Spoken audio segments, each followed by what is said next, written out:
Bonjour à toutes et à tous, c'est Paul Dame pour vous présenter aujourd'hui un nouveau sapin en sucette. Et donc aujourd'hui, je me suis demandé pour la transplantation d'organes s'il n'était pas bon de chercher à voir aussi s'il n'y avait pas une modification mentale de la personne.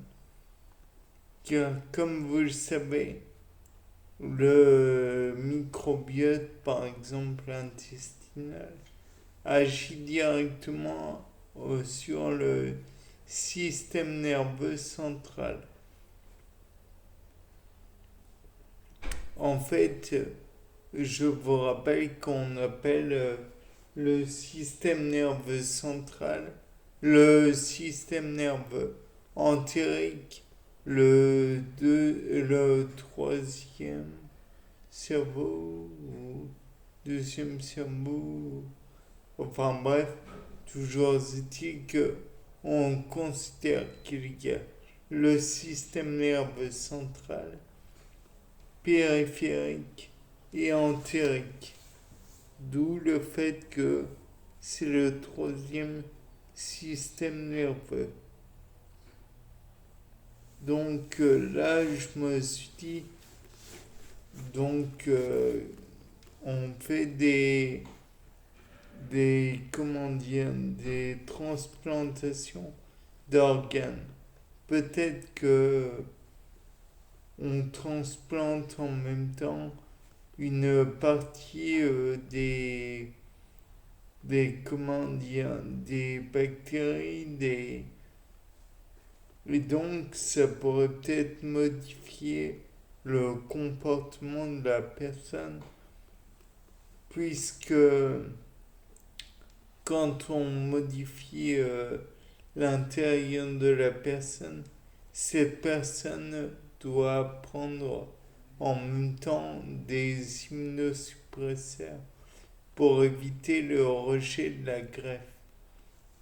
Peut-être que même en comment dire en faisant en sorte que l'intérieur de la personne qui sera la donneuse, donc le biome que représente la personne donneuse, si elle en donne une partie à la personne receveuse via des injections ou que sais-je encore, peut-être que l'organe sera plus facilement transplanté.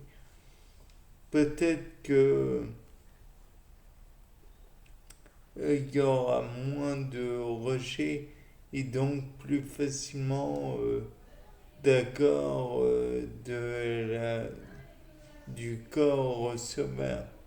Après, il est toujours envisageable, d'après moi, que des, comment dire, des membres du système immunitaire puissent considérer le, comment dire, l'organe transmis comme un élément subversif. Je veux dire par là comme un membre du non-soi, à juste titre, quand on y pense, puisque ce n'est pas de l'organe propre. Enfin bref, dans tous les cas de figure, peut-être que la modification du corps pourrait engendrer une modification mentale de la personne. Puisque, comme je viens de le dire, on apporte une microflore qui sera peut-être en contact plus ou moins direct avec la circulation sanguine. Et s'il y a circulation sanguine, je ne vous rappelle pas, à mon avis, ou je vous rappelle, mais de façon inutile, que le cerveau est irrigué par le même sang que tout le corps.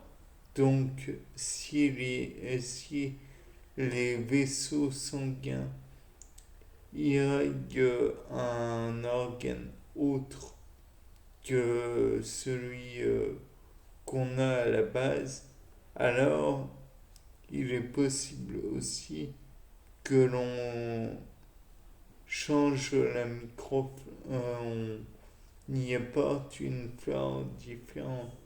Et donc, si dans le microbiote de l'organe modifié, s'il est transmis au cerveau, peut-être va-t-il aussi apporter un certain bagage, entre guillemets. Par exemple, si on transmet un intestin ou autre de boulimique, peut-être que par la suite, on va aussi transmettre de cet intestin la capacité ou la volonté, si c'est une volonté, je m'exprime mal à mon avis, de manger et de combler éventuellement un vide.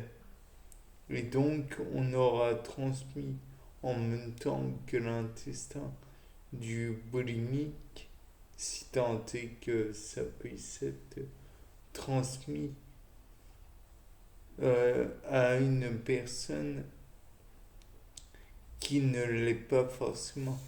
Peut-être même que l'on transmettrait la chose, enfin la boulimie, à une personne bien après avoir transmis, avoir été soigné de la boulimie. Peut-être même transmettrait-on d'autres caractères. Peut-être qu'il y a un terrain plus favorable chez une personne pour le développement de certaines bactéries qui pousseraient à la dépression, qui pousseraient peut-être au suicide. Ou peut-être que cette population bactérienne amènerait d'autres caractères plus positifs, entre guillemets, tels que peut-être la surdouance, ce qui ne veut pas dire que être HP est forcément positif, mais pourrait augmenter les capacités de la personne. Peut-être pourrait-elle ressentir plus facilement les émotions des autres et donc devenir HPE peut-être au potentiel émotionnel. Peut-être pourrait-elle en prenant